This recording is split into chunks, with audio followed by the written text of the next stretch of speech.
I mean, we were idiots, basically, you know? Right.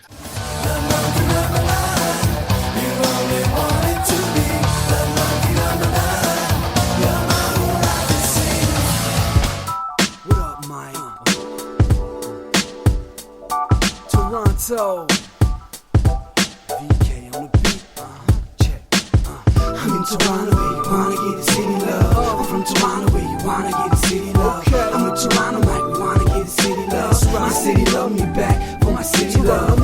Welcome to episode 1779 of Toronto Mic'd, proudly brought to you by Great Lakes Brewery, a fiercely independent craft brewery who believes in supporting communities, good times, and brewing amazing beer. Order online for free local home delivery in the GTA. Palma Pasta. Enjoy the taste of fresh, homemade Italian pasta and entrees from Palma Pasta in Mississauga and Oakville. Blue Sky Agency, the official distributor of Silen's quiet, comfortable, and customizable office pods. Create sanctuary within your workspace. Nick Iones, host of Building Toronto Skyline and Building Success, two podcasts you ought to listen to.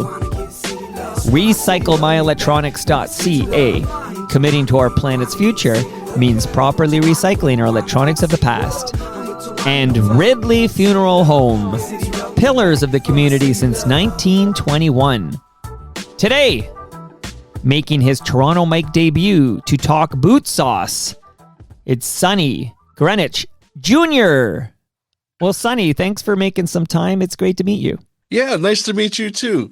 My friend John Lawley, the drummer for Bootsauce, was telling me all about you, so I'm glad to be here. Okay, what did John say? I need to know. He's actually, what he said was, "Man, your man Mike is looking for you." And I said, "What? Looking for me? Uh-oh." Well, I got connected to John because he did some drumming for Rusty. Yeah, I think he's still playing with them now. And yeah, I think you're right. And then Jim Moore was on the program, who, by the way, living in England. We'll find out in a minute where you're hiding. But Jim Moore, I said, Jim, can you hook me up with John? I want to get John on the show. John politely declined, but said, Sonny's your guy. And I think you're my guy to dive into Bootsauce. You're the Bootsauce man, right? Well, I'm one of them anyway. And I'm still alive, so I guess that's good. Hey, you know what? Shout out to Ridley Funeral Home. That works in my favor. Okay, shout out to Ridley Funeral Home. There we go. So if Jim Moore is living in England now, where do we find you today, Sonny? I am in Ireland, actually, in a little town called Kinsale, which is on the south coast of Ireland, on the very bottom, sort of like, the ocean is just there, basically just out the window. How'd you end up in Ireland?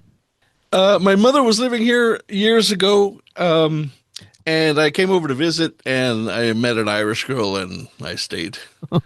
You can't resist a good Irish girl, right? Like you're done when you meet an Irish woman, right? Yeah, it was kind of like that. My wife didn't like it very much, though. Oh, I see what you did there. Okay, that tells me you're a true rock star when that's happening, right? Lots going on. Well, yeah, there's always stories behind the stories. Well, that's the real talk. We'll see how comfy you get if any of those spill out. Yeah. But do you mind if I ask, how is your dad doing? He's doing well. He's turning 90 on the 1st of January, so just a couple of months away now. But he's doing well. He seems to be happy out, and I haven't spoken to him in a couple of weeks, but he texted me or sent me an email about some crazy thing he was looking at on YouTube. So we were in contact all the time. But yeah, and he's still in Montreal as well.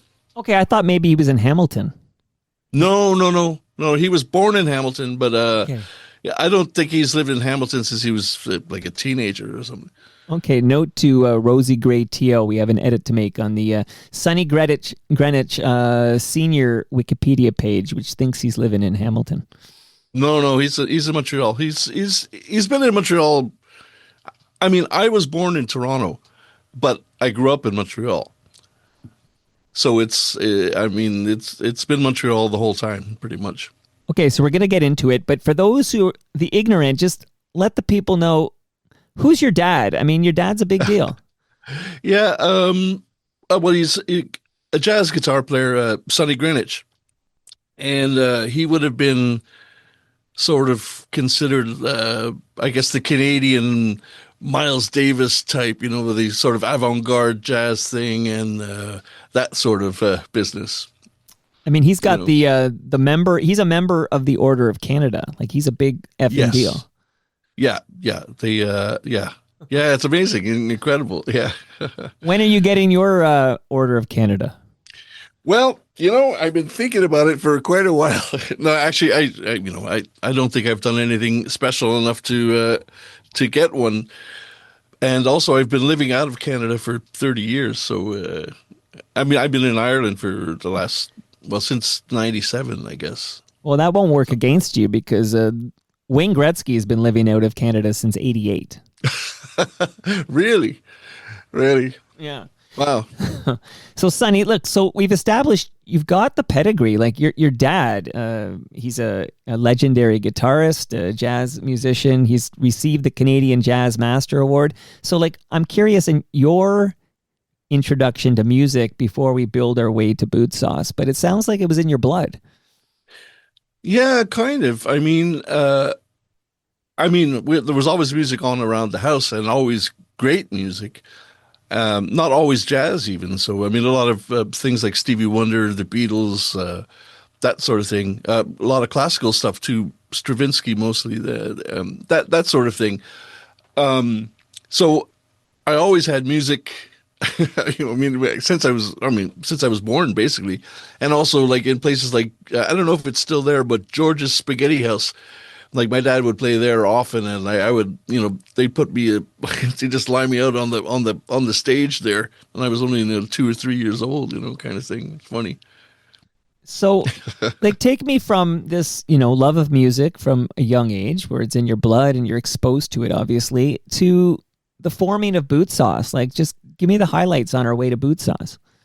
Yeah, well, I was in a band called Dog Food, which then turned into Dog Star. And not the one with your man, Keanu Reeves. Yeah, because he's a little bit younger than I am.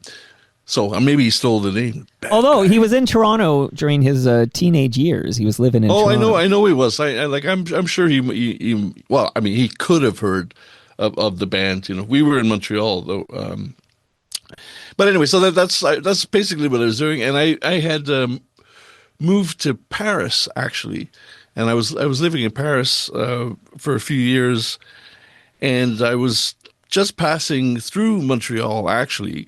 On my way, we were myself and my first wife were on our way to no, my second wife. Sorry, well, you got to keep track, Sonny. Come on, we got to keep track. I mean, it's a long time ago.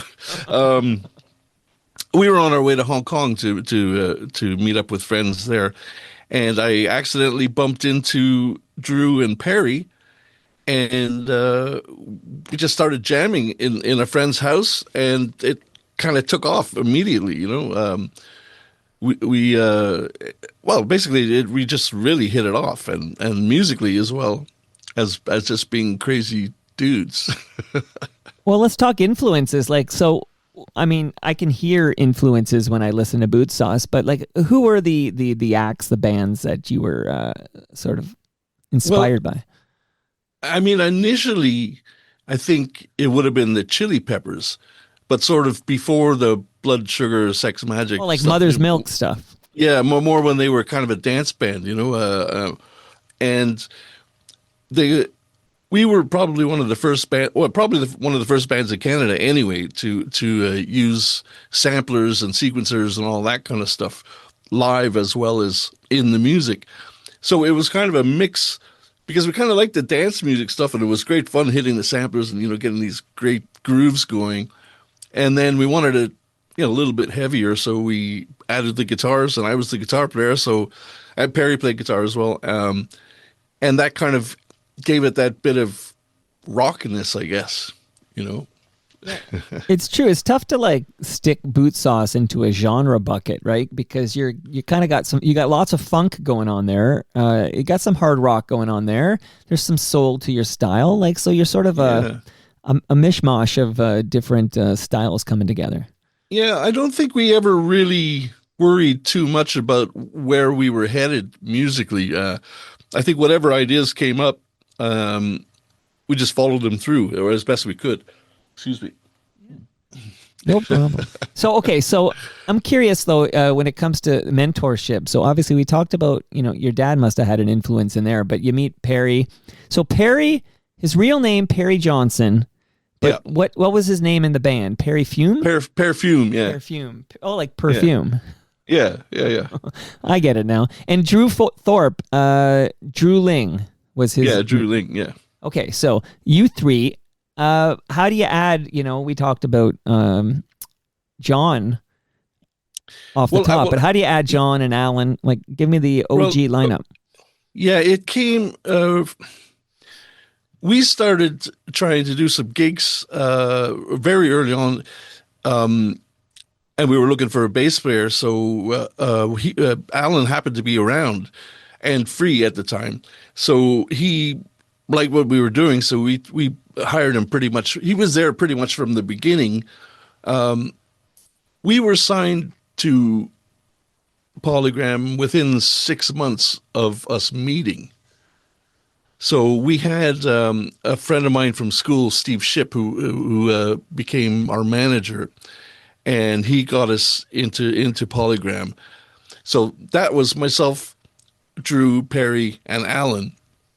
And then John Lally came along, I guess, maybe a year later or so. We had another drummer called Rob Casanel, who was in a band called Seven Sisters in Montreal that were doing pretty well back in the day. And then another guy, I can't remember his name. Oh, and there was another drummer in between who did one of the tours with us. But we were such bad guys, and we basically tortured the guy, and he left. And then we found Johnny. And now Johnny he's listening to this episode, and he's like, the bastard can't even remember my name. Yeah, well, yeah. Well, I kind of did myself some damage over the years. I don't remember a whole lot, really. Well, can you elaborate? I mean, this is the real talk, right? Are you talking about consumption of narcotics? What are we talking about here? Yeah, a lot of drugs and a lot of alcohol. We weren't exactly choir boys, and we were. I mean, yeah, we were very bad boys. Let's just put it that way. Well, Sonny, I'm glad you brought it up. Okay, because I talked to lots of different musicians, and we're going to get into a couple and specifically in a moment, because I'm going to ask you about one particular tour. But there's some musicians don't love you guys in Bootsauce. Like there's do you know this, that some Canadian musicians aren't big Bootsauce boosters? Well, look, I can't say we were. I mean, we were idiots, basically, Right. I mean, I was the oldest guy in the band, and I had just like turned 30 or something, So it's not like we were more musically advanced than than as humans, Right. We probably did a lot of things that pissed people off, and we were not short on ego anywhere. And we basically didn't let anything get in our way, and right. And I think that we probably stepped on a few people's toes that we shouldn't have, and in fact that I never really wanted to anyway. It just happened that way because most of the time we were so drunk we couldn't figure out what was going on anyway. Okay, except for the shows, we were always sober for the shows, and then after the shows got trashed. Well, Sonny, I feel like this is the start of the Bootsauce redemption tour here, okay? Because you guys, like you said, you were idiots. You had some substance abuse problems. You had no shortage of bravado. Because when I read old interviews, and it's you guys thought you guys were pretty hot, and I think that the Canadian mentality is to be a little more humble, more modest, and I think to hear that kind of brash, like we're awesome attitude can rub certain Canadian musicians the wrong way, perhaps. Oh yeah, definitely. I mean, without doubt. But I mean, you got to think. I mean, Drew and Perry had just come back from London, and they were, doing whatever they were doing over there. So I don't think we never really thought of ourselves as like a Canadian band. We just thought, we're here and we're doing something special, and no one's going to get in our way, kind of thing. But it was ridiculous. I mean. Although we did make some friends along the way. I'm sure we got one or two. Okay, well, so let's walk through it. So just before we get to it, because I have some key questions. As John said, I'm looking for you. Like quite literally, I decided one day I need to talk to a founding member of Bootsauce to find out, like from your perspective, like how it all came to be, and then. Because I didn't think it was fair to you guys that, I don't know, Art Bergman, for example, whose name will come up in a minute, but Art will come on my show, he'll be in the basement here, and then it'll essentially be fuck Bootsauce, right? And I feel like, no, like we need to talk to Bootsauce and understand, like, where you were at that time and where you are today and all this. I think it's only fair to Bootsauce. Well, go ahead. Let me put it this way. I love Art. I've always loved Art. Art was one of my favorites. And in fact, the reason we had him on the tour is because we loved Art, right. And also the Sons of Freedom, who I absolutely loved. But the thing about Art was having a hard time at that time, as well as we were. And the problem, we had management that basically would not let us do anything to help anyone, like for instance to help Art. I mean, a couple of times he was having problems getting from one town to the next, and the tour manager just said, "No, wait, he's not getting on our bus. Forget it. It's not happening." And I mean, we got the blame for it, but the problem really didn't stem from us. I don't think why would we care if Art got on the bus with us?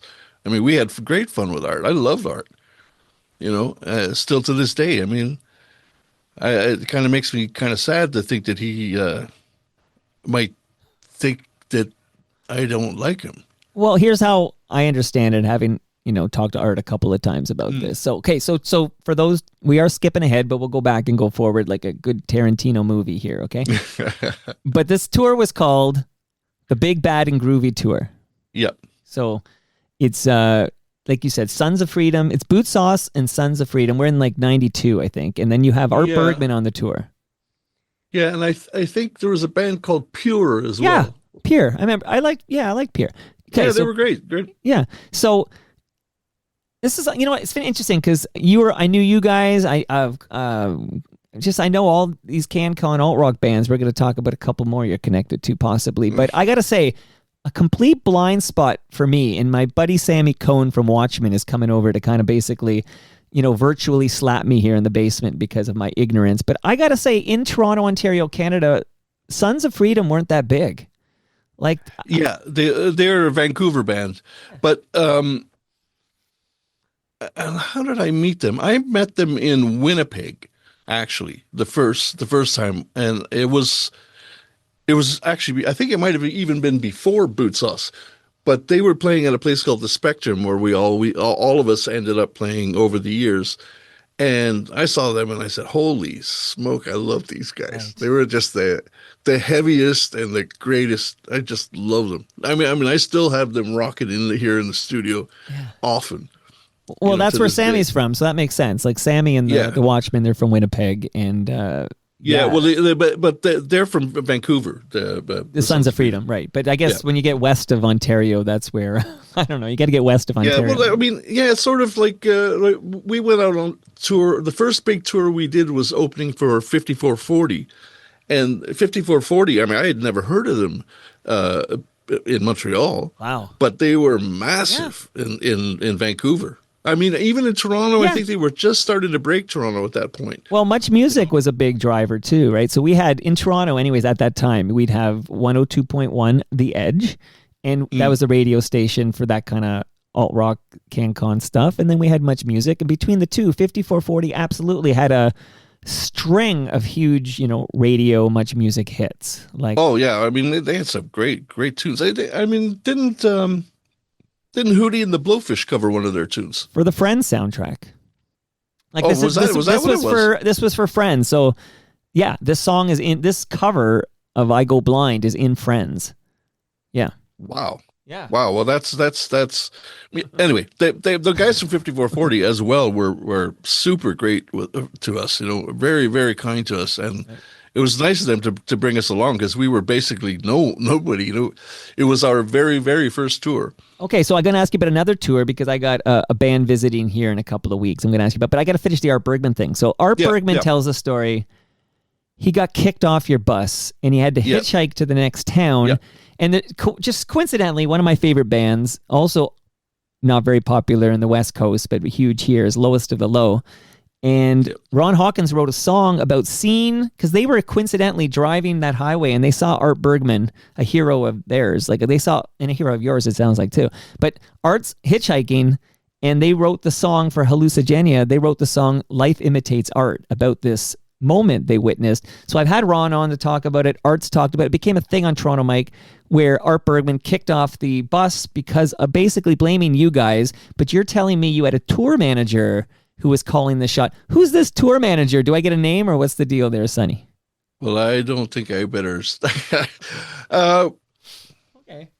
Well, I'll put it to you this way: this tour manager had to fly back from one of our shows in Vancouver to New York because he was being taken to court for standing on putting a mic stand over a guy's neck and standing on it because the guy jumped up on stage with Joan Jett. Wow. Okay. Okay. This guy was not messing around.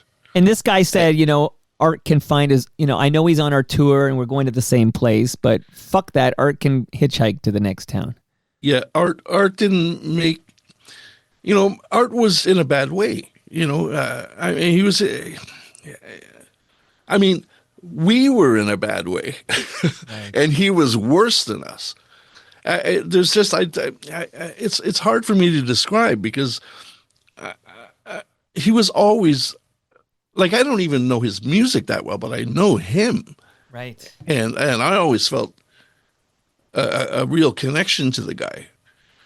I feel like he's one of the great Canadian, he's out there. He's got the Order of Canada. He does, of course, and he deserves it. But the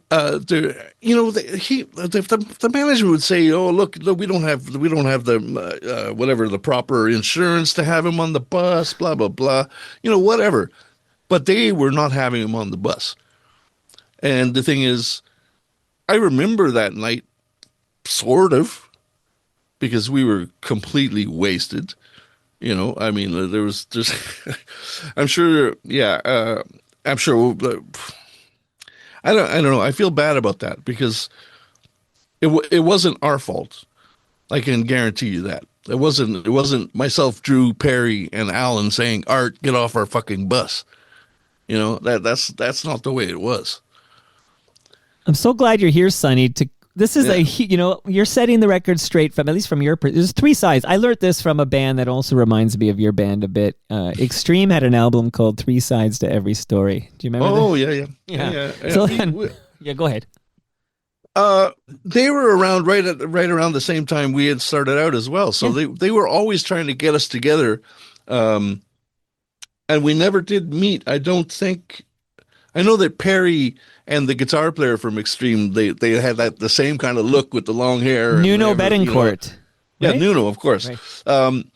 So they were always, the record company was always trying to pigeonhole us into something. Right. So the very first band was those guys, the Fine Young Cannibals. Right. So because of that, you'll notice on the very first album, there's no pictures of Al anywhere. It's only the three of us. It's only me, Perry, and Drew, because they wanted the half black guy out the front and the two other guys, in the back, and that was literally because of She Drives Me Crazy, you know. And then when Extreme came onto the scene, then it was like, oh, well, hang on a second. Here's another band we could be just like, Right.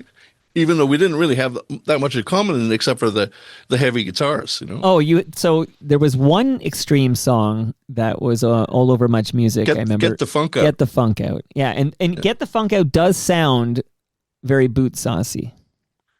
Yeah, well, it was after us. Yeah, well, that's an interesting distinction. Okay, so come on, Extreme. Okay, but you're right. They were heavier, like He-Man, Women Hater, and then they did that ballady thing and found that's how you make money in America. Nuno's an amazing guitar player. I mean, he and they were a great band. And like I said, they did try and get us together, and it just never worked out. We never did actually meet.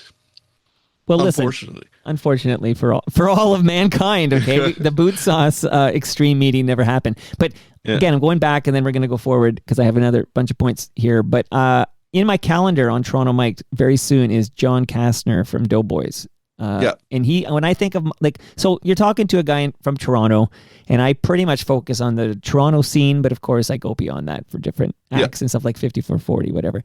But you guys are a Montreal band. So can you just tell me what was the scene like when you were in the late 80s or early 90s when you guys are making noise?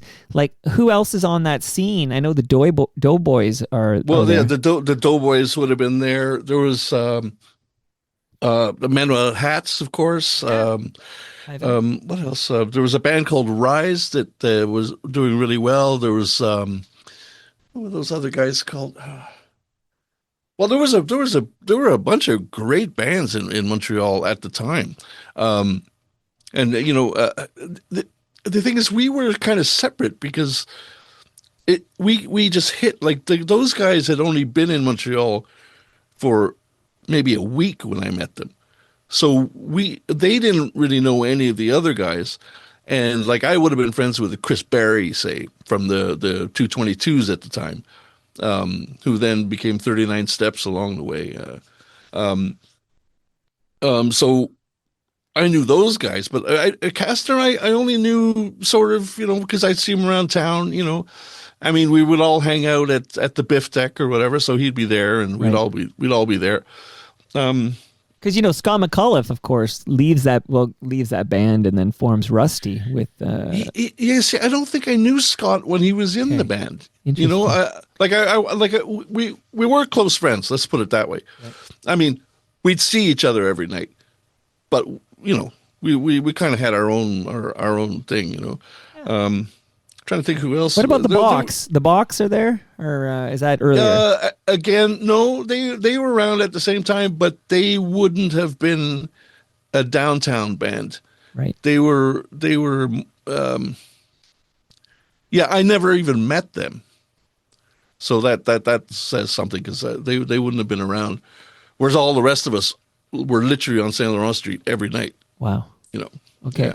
Shout out to Sass Jordan, who was doing some background vocals with the Box, I think. Yeah, Sass was great. She was, I remember her, I can't remember the name of the band, but she used to play at a place called The Mustache.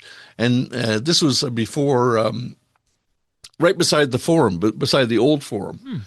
And I mean, everybody was like, oh my God, this girl's amazing, and it was, like she was someone that we looked up to at the time, sort of before Bootsauce. This would have been, of course, when I was a bit younger. Right. No, love this taste of the Montreal scene. So you guys kind of come up in Montreal. So we're talking late 80s here, but where's a good place for me to go? Okay, well, let me ask you, whenabouts in your Bootsauce career do you guys do that tour with Rainbow Butt Monkeys?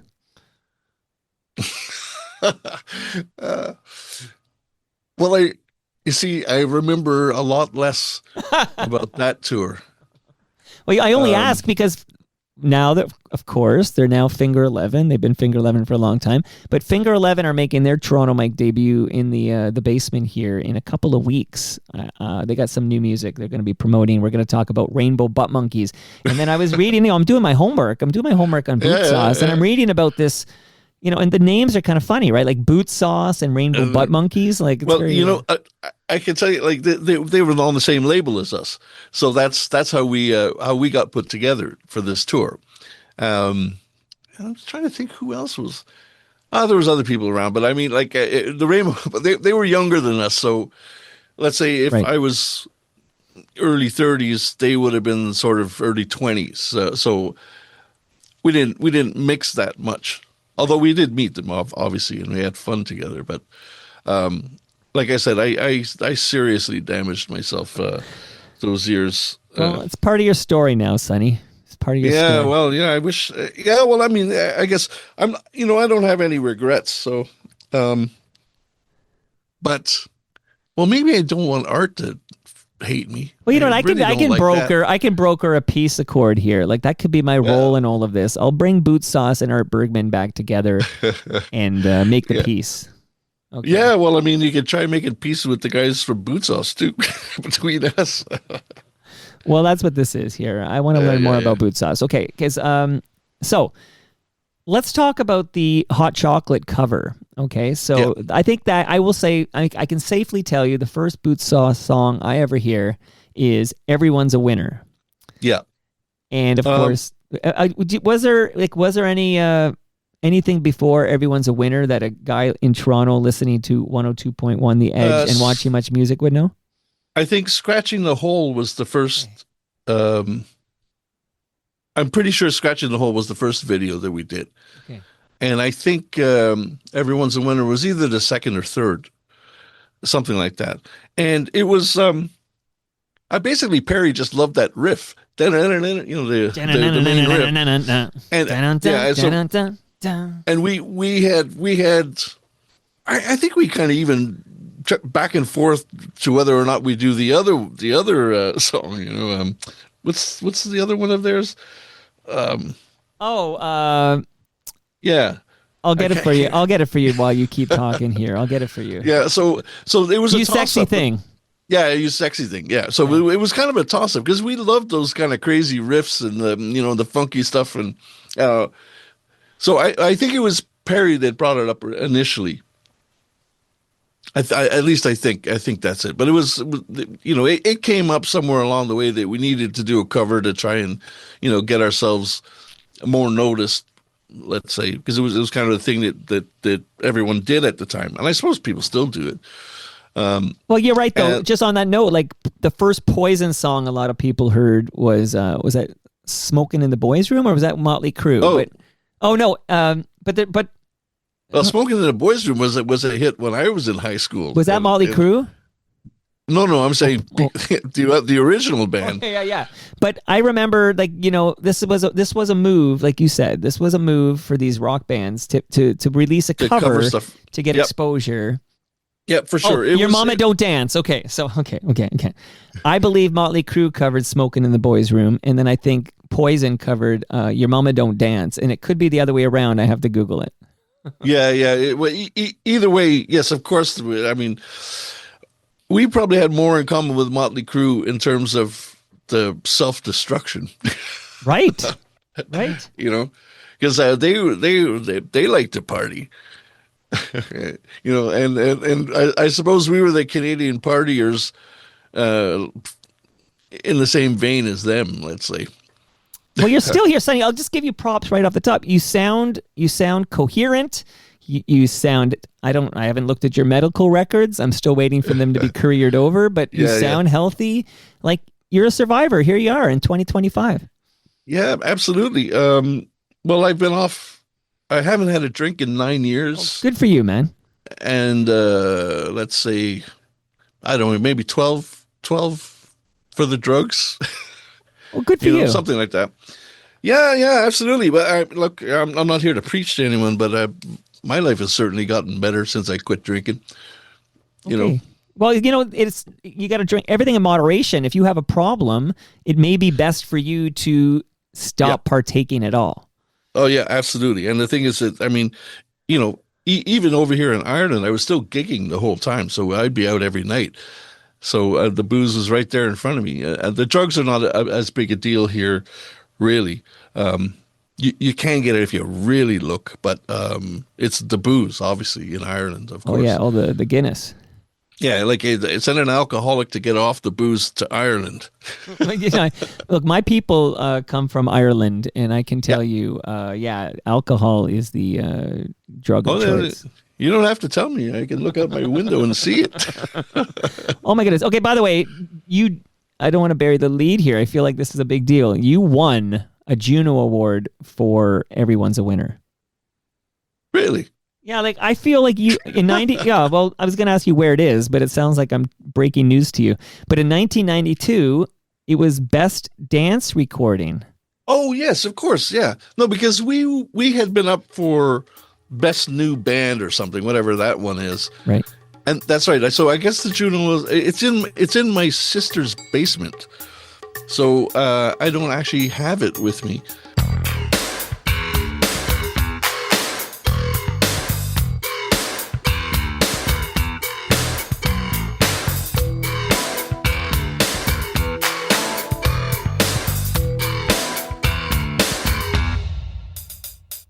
Never could believe the things you did to me. I never could believe the way you are. Baby, I just bless the day that you got through to me. 'Cause baby, I believe that you're a star. Everyone's a winner, baby, that's for true. I'm making love to you is such a thrill. Everyone's a winner, baby, that's no lie. We'll never feel satisfied. Let's do it again. Let's do it again.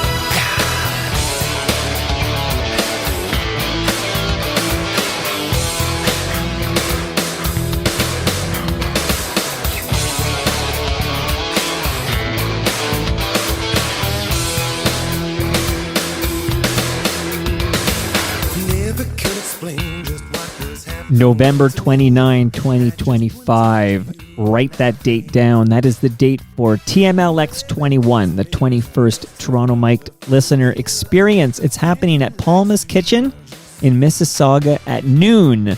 We're going to have a live recording, so drop by, say hi. You can pop on the mic or just enjoy the recording and mingle with other FOTMs.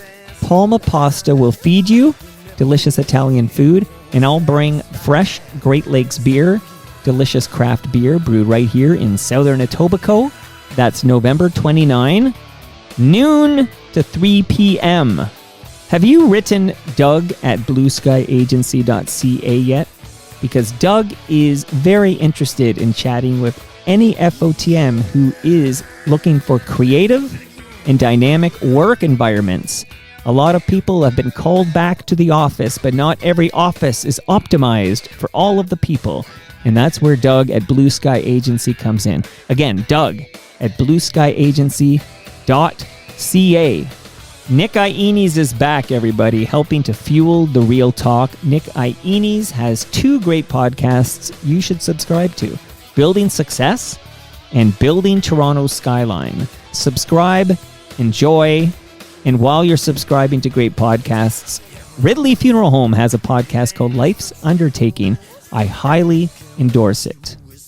I also highly endorse recyclemyelectronics.ca, because if you have old electronics, old cables, old devices, do not throw them in the garbage. Those chemicals will end up in our landfill. Go to recyclemyelectronics.ca, put in your postal code, and drop them off to be properly recycled. Back to Bootsauce, baby.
Wow, I forgot that's what it was. Yeah, for. you won. So you're right. You were nominated for most promising group. I guess you Yeah, don't and- remember who beat you for that in 91, do you? No.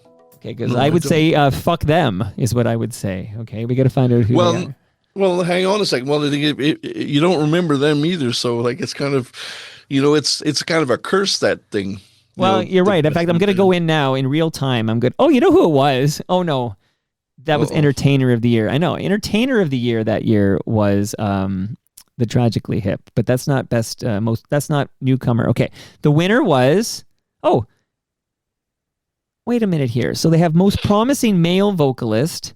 Most promising group. Oh my goodness. It's funny because I just did a deep dive into this group last week with Laura Hubert. It's Leslie Spit Trio was the most promising group. And you were nominated with some pretty good competition here. So I remember the Leslie Spit Trio. They were good, as I remember. Yeah. The singer was in this basement last week. We had a great chat. And you were nominated with Crash Vegas, who I've had just had Colin Cripps over, and I've had Michelle McAdory over.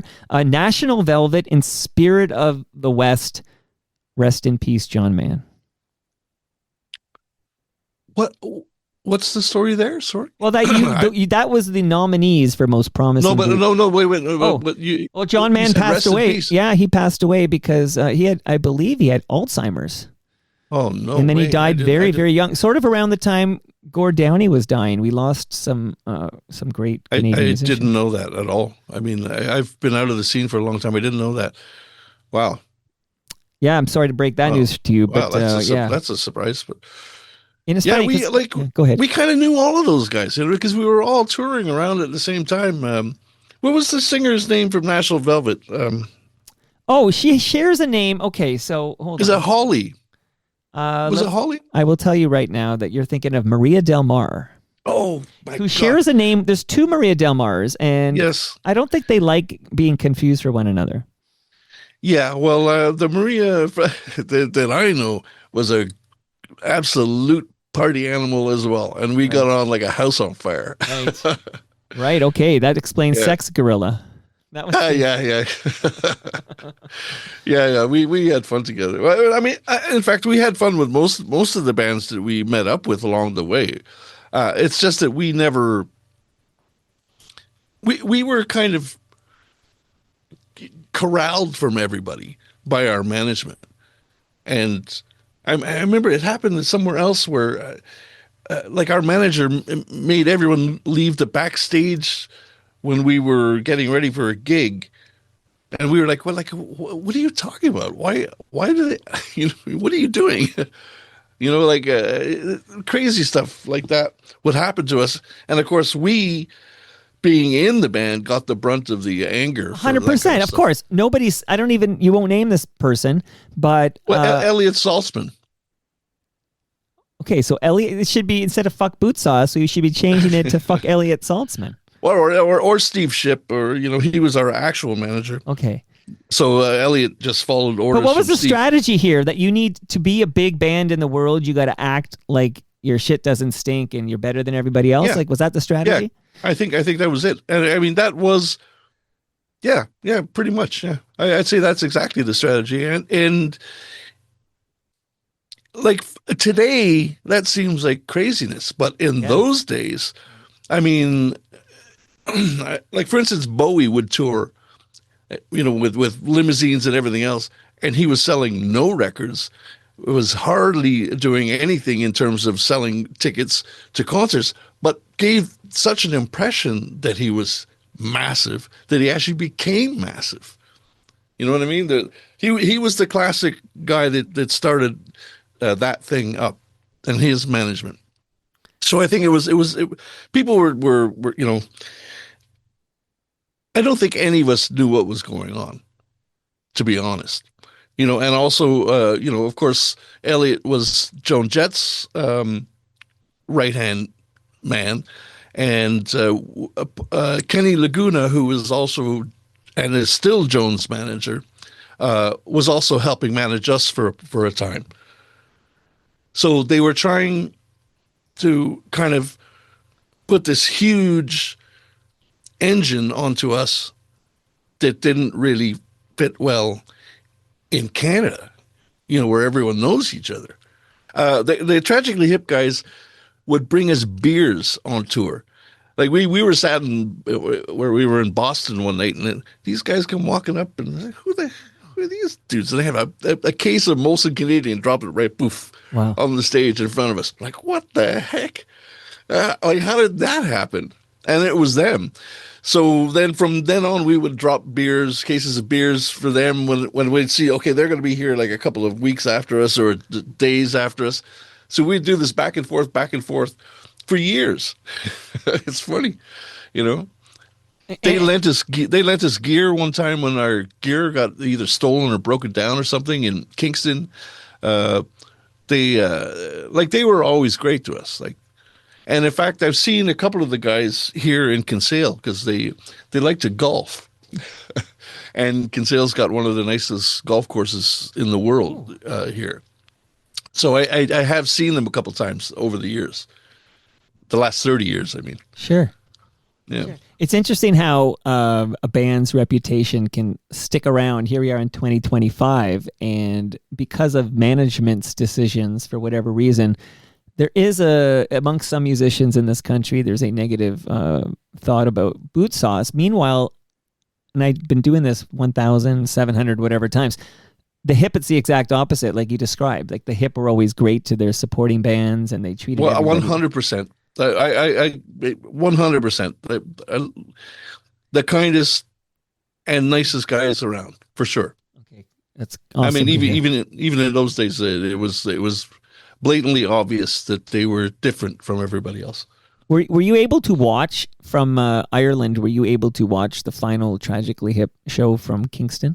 I only saw stuff afterwards, and only a few songs. So I didn't see any of the live stuff at all. Okay. And also, I mean, I was playing 7 nights a week, so I didn't have much time to do anything other than make money, or try and keep myself alive, you know. You ready for me to ask? You ready for this? I think this might be the greatest controversy surrounding Bootsauce as we kind of walk through your career, and it involves a band called New Kids on the Block. Oh yeah. Okay. And it's interesting how this ties in, because I was reading this, speaking of Kingston, I was reading this article in the Kingston Whig Standard about this with quotes from members of your band. And this article, the guy behind this article is a guy named Mark Weisblot. And Mark, much like you now, an FOTM, a friend of Toronto Mike. You're now an FOTM, Sonny. But it's funny about a small world here in 2025, how all these pieces fit together. But please, for the record, this is important. What can you say about Bootsauce's role in lip-syncing allegations against New Kids on the Block? Well, I can... Look, we got in a lot of trouble for that. And I don't want to get into any more trouble today. But we didn't make this story up. This story was from a studio that we were recording in. Right. And there was someone in the studio that said, "Hey, you want to see something really cool? Listen to this." And he sings one of their songs. Games. It's a part of the song Games. Yeah, well, I don't know. Anyways, and it wasn't, you know, it was this guy who was singing right in front of us. So I mean, I mean, I really don't want to get into that, because, you know, those guys are playing the Sphere, and I want to go see that show. I saw them with Paul Abdul here in Toronto last summer. You know, because unlike NSYNC, who can't really tour because one of their main guys has a thriving solo career, right? Like I'm talking about Justin Timberlake. New Kids on the Block, all 5 guys still active in the band, so they can still, you know. Well, I mean, as I said, I've seen quite a few numbers from the Sphere concert, and it looks amazing. And I've been in the Sphere myself a couple of times, and it's an amazing place. Yeah, it's fantastic. Like it's yeah. Okay, anyway, so Sonny, I don't want to get you in trouble. You don't have to say anything about it, except I will just say at the time, there were allegations that I think it was an engineer at the studio that you're at was basically saying, hey, we did the games part like in post without the new kids on the block. Like it was just suggesting that they weren't singing all their parts. Allegations of lip syncing. Okay, well, the thing is, I mean, I should have just kept my mouth shut. Let's put myself and Alan. Alan's the main guy quoted, by the way. Alan's But we should have just kept our mouths shut because, I mean, it's not our business to be, but we were stupid and we were drunk. Right. I mean, it's hard to explain how drunk we were and for how long, for years at a time, it's not like none of us had to work. And in those days, none of us worked. None of us did anything. All we did was the music and tour. So there was it's not like today where you can't make any money at all from music. We were taken care of. We always had a tiny trickle of money that they would hand us a per diem here and there. So we always had something, it's hard to explain. It was a different time. Basically. And also, for instance, when the first album, when the Brown album came out, right, it was on vinyl. You know what I mean? 1990 it comes out, right? Yeah. I mean, I'll give you another example. Like the Bootsauce stuff only hit Spotify, I think it was 2 years ago. And so for all those years, you could not hear it unless you had a CD or whatever else. Or, quite a few people actually got in touch with me, and I sent them copies of the album of the albums. But why is that? Because both the Brown album and Bull, which we're going to talk about a big song there in a moment, but they both sold very well. Yeah, it was right on the cusp of moving to CDs, and then from the CDs to online. To iTunes and the rest. Right. So we basically just got swallowed in that mix because we were right. I mean, we were on the vanguard of what was happening. I mean, we were literally miles ahead of what everyone else was doing. Like I'd have the lights would follow my pack. That kind of stuff, which everyone does now. But in those days, nobody did or had a computer on stage because we were so vain. We didn't want to have a keyboard player on stage with us, But Perry was the keyboard player. Perry did all the parts. He played all the parts, right. But the computer would play them back for the shows. Well, that's interesting. So we would play like everyone does now today. We play to a click track. So in my monitor, for instance, there'd be a beep, boop, boop, boop, beep, and you'd play to that, and then the rest, everyone playing to it, obviously. So, but the samples were being fired out by the computer, Interesting. Okay. Well, no, you're telling it. You're telling me the definitive story of Bootsauce, which is exactly what I was hoping for. I got Sonny and I got him in Ireland. We're gonna have a good chat about all this. I think the biggest song you guys wrote, we're going to talk about right now. It's funny, we talk a lot of monkeys here, right? Because you got Rainbow Butt Monkeys, right? And then, what can you tell me about Love Monkey Number 9? Just bury me in details. Who wrote this thing? Would you say that's the biggest hit you guys wrote? No, I think What You Need was bigger. Not like I knew that you were there. Through your friends I noticed your stare. The first hope was bold as love. Our first night was almost alright. What you need for changing those emotions. What you need for living at your greatest age. What you need for changing those emotions. What you need for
that being said, I think Love Monkey.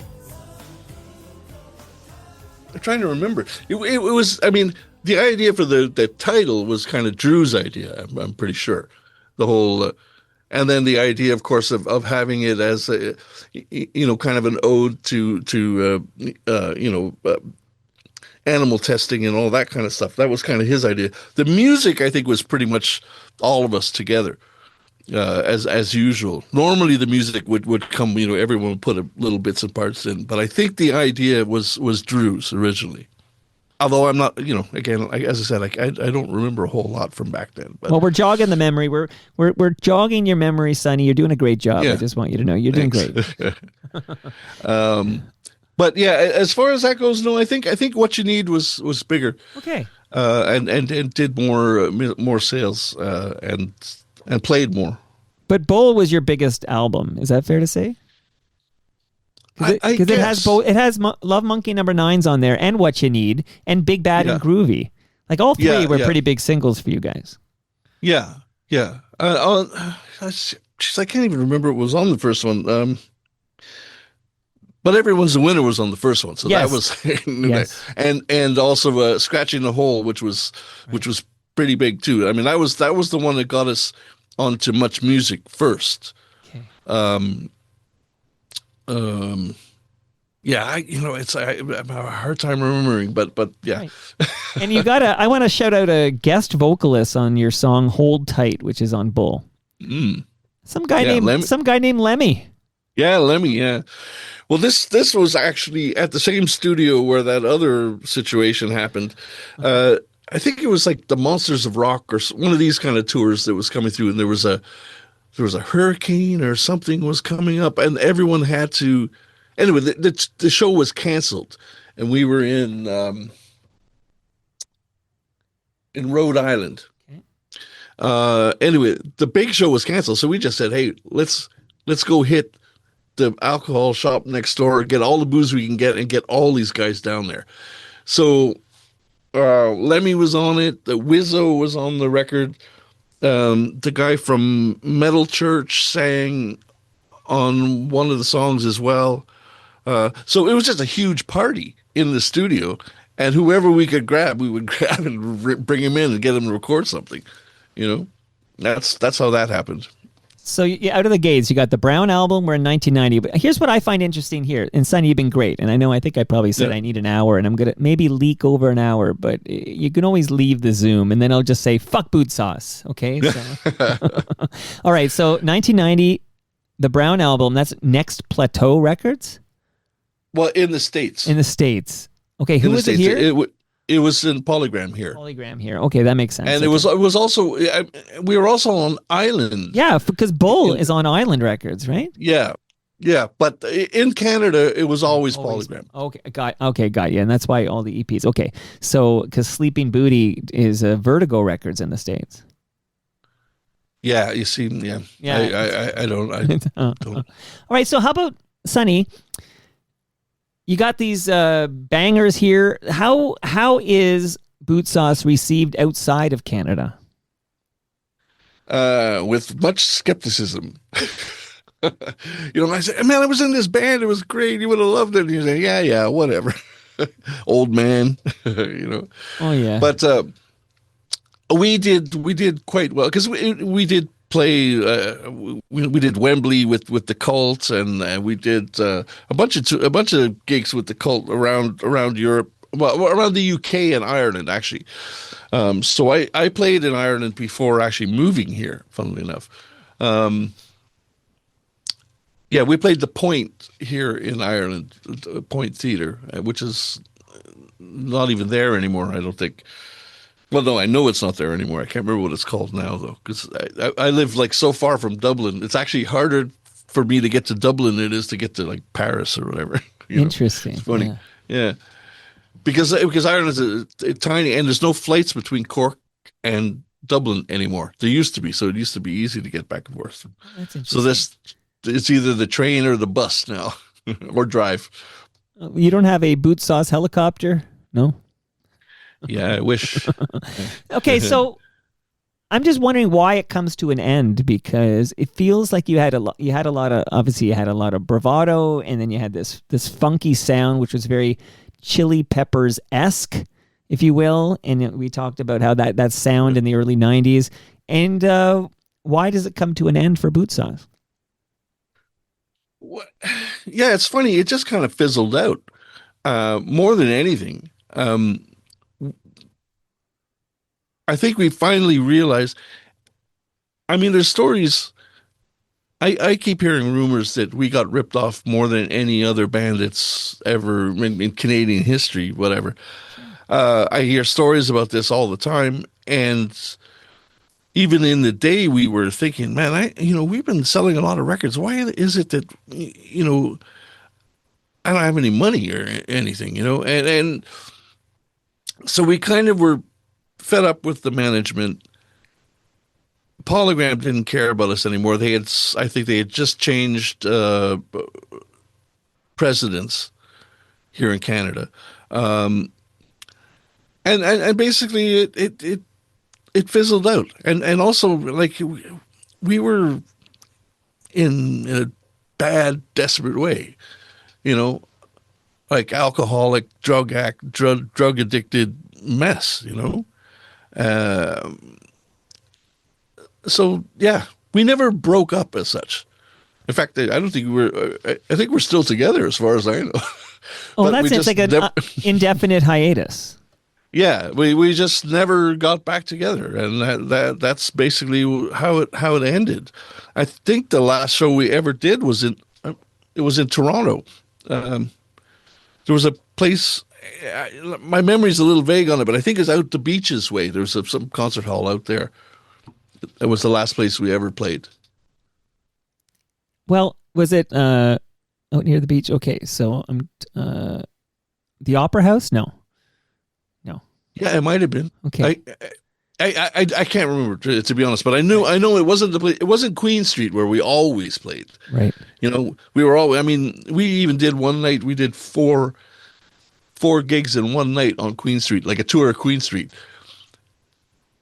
Yeah, so we did. I can't remember the clubs, but like Lee's Palace, or are we talking about? No. Literally Queen Street, and we ended up, I think, in the.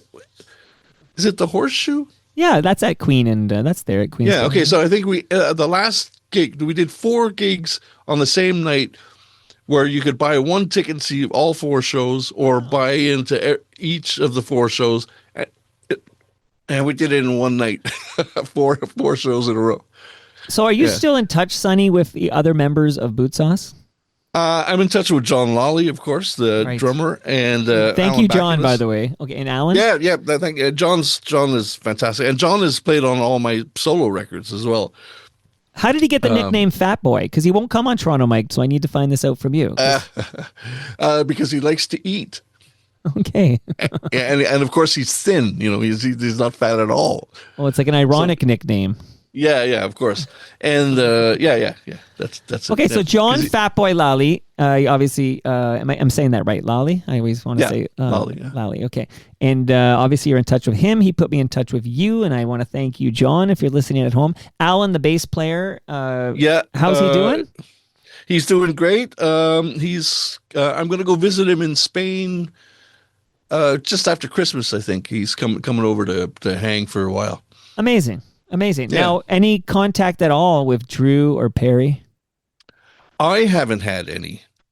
Well, I mean, that's not true. I spoke to Perry a few years ago. I spoke to Perry a few years ago. But Drew, I haven't spoken to. Although Al has spoken to him, and I think John has spoken to him too. It just we never really got on great, myself and Drew. So it was kind of just one of those things. Not nothing earth-shattering, but I haven't talked to him. Let's just put it like because, by the way, my last update, and this could be wrong, but Perry was working at the Rock and Roll Hall of Fame in Cleveland, was information I had. Yeah, I have no idea. And Drew might have been working at a music store, but retired from the music industry. But, the big question I got to close with, Sonny, is, how potent a drug nostalgia is. I feel like doing a limited engagement, reuniting Bootsauce. You guys never officially broke up. You just all went your separate ways. And Yeah. I think you probably saved your lives by getting clean and sober when you did. Keeping the band together may have killed you. Well, I'd say so, or we would have killed each other, Okay. one or the other. But so we had talks about doing a tour for the 30th anniversary of the Brown album, which was, I guess, 4 years ago or whatever it was. And everyone said they would do it, and then nothing happened, basically. In terms of what I can gather, there wasn't enough interest in the tour for us to get back together and do it. You need to add another band. Like, we need to reunite two big Canadian bands, and then you guys together do it. Yeah, or not do it at all. I got other stuff to do. So tell us that then, Sonny. What have you been up to? You said you were playing 7 days a week. Yeah, I was in a crazy sort of almost a country band here, playing mandolin for years. And that was my that was my trip. It was a band called Crazy Chester out of Cork, and we did really well. And actually, the band is still going, but I once the COVID thing happened, I kind of just got out of it, and I haven't done anything since then in terms of that band. But I've been. Let me just see if I can find. Sure. Sorry. No. Sonny. Do people sing that to you every time they meet you? Sonny.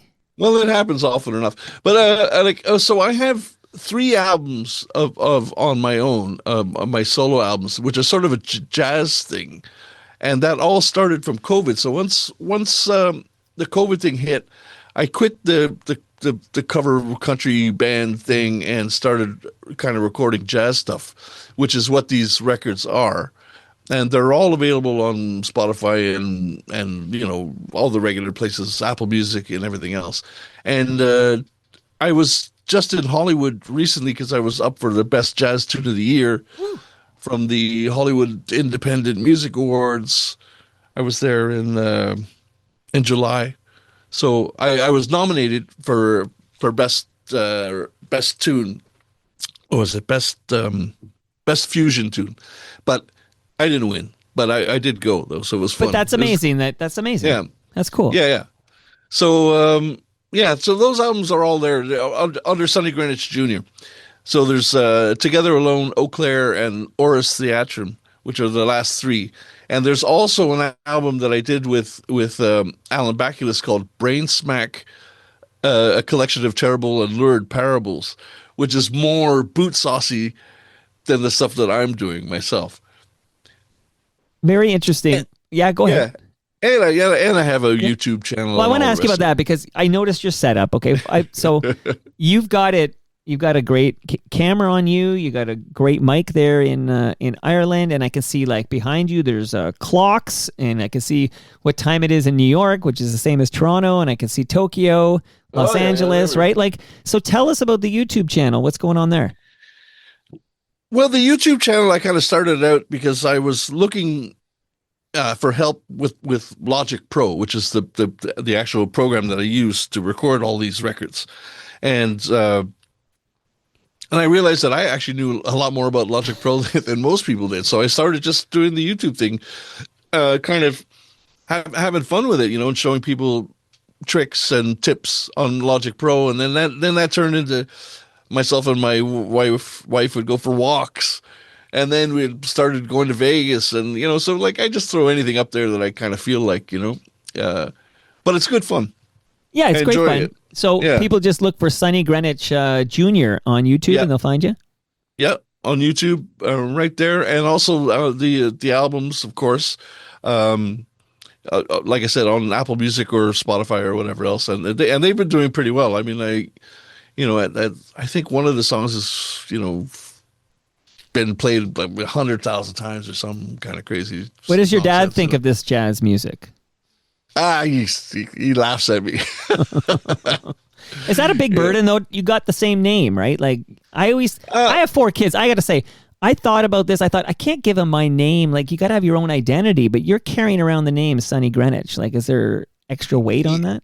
Yeah, no, I don't really find any weight with it. I mean, my dad's kind of hasn't played in I don't know how long now, 15 years or something since he's done a gig. So he's not doing any gigs or releasing any music. So it hasn't really been that much of an issue. And also, funnily enough, I was born on New Year's Day, as was my father. Wow. So, so in the, I know I have it somewhere. I got a picture of, I was on the cover of was it the Star in Toronto, the Toronto Star on on New Year's Day when I was born. So what it was is because I was born on New Year's Day, and they the newspapers were there. They needed a name, right? So they called me Herbert Lawrence Greenwich III. So that's my grandfather, my father, and me. All so right. I'm Sonny Jr., but I'm Herbert Lawrence Greenwich III. That's too long for the marquee. Yeah. You got to shorten that. Yeah. That's it. Sonny, I'm so glad we connected because me too. I mean, I wanted to meet. You're kind of like now in 2025. You are the spokesperson for Bootsauce. You are Mr. Bootsauce. Nobody else in the band is doing any Bootsauce retrospectives. Like that's your role right now, and you kicked ass. And I feel like. Yeah. You guys had some substance abuse problems. You had alcoholism, and you had management that wanted you to be assholes. So I feel like hearing your perspective on all this, you can better understand why people say "fuck Bootsauce." Yeah, and I wish they wouldn't say that. Because well, you know what? I'm going to stop saying it because of this. I'm going to stop. It's going to be erased from our lexicon. Well, okay. Well, that's good. I like that. I mean, because I don't know how to put it in a way that makes sense, but basically we were drunken idiots, we were kids, and we had no idea what we were doing. None. You know what I mean? And we were put in a situation where it was all the alcohol, all the drugs, all the girls, all the whatever you wanted. So what else would happen? You know what I mean? And then also people telling you every day that you're better than everyone else. Right. You know, and then things like, like, no, I don't know. You know what? You were aspiring rock stars, and you felt that's no one. But in those days, we weren't aspiring. We were there. You were there, right? You know what I mean? I mean, now it seems unlikely and impossible, but at the time it was pretty fun. And it happened, It happened, and now you're an FOTM, and maybe if you're ever in town and you have a couple of hours, I'll buy you a coffee. Well, I would absolutely take you up on that, 100%. And I'll bring John along as well. Oh yeah, I want to meet John too. Yeah, he's around town. He lives somewhere out to Danforth or something. So he's there. It's not like. He's there. That's why I invited him over, because I'm like, I know where he is because I follow him on Instagram, and that's why I said, he can make, because I'm in South Etobicoke, but he can make the trek over here. And he passed me over to Sonny, and I'm glad he did that, and we had a great chat. So thank you, Sonny. Thanks for this chat, and keep on rocking in the motherland, Ireland.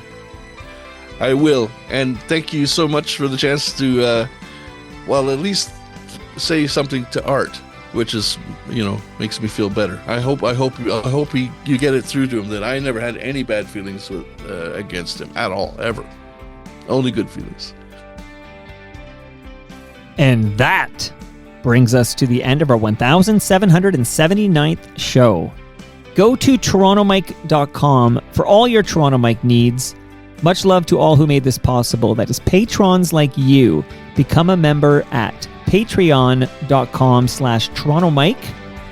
Great Lakes Brewery, Palma Pasta, Nick Iones, RecycleMyElectronics.ca, Blue Sky Agency, and Ridley Funeral Home. See you tomorrow when radio veteran Lisa Brandt makes her Toronto Mic'd debut.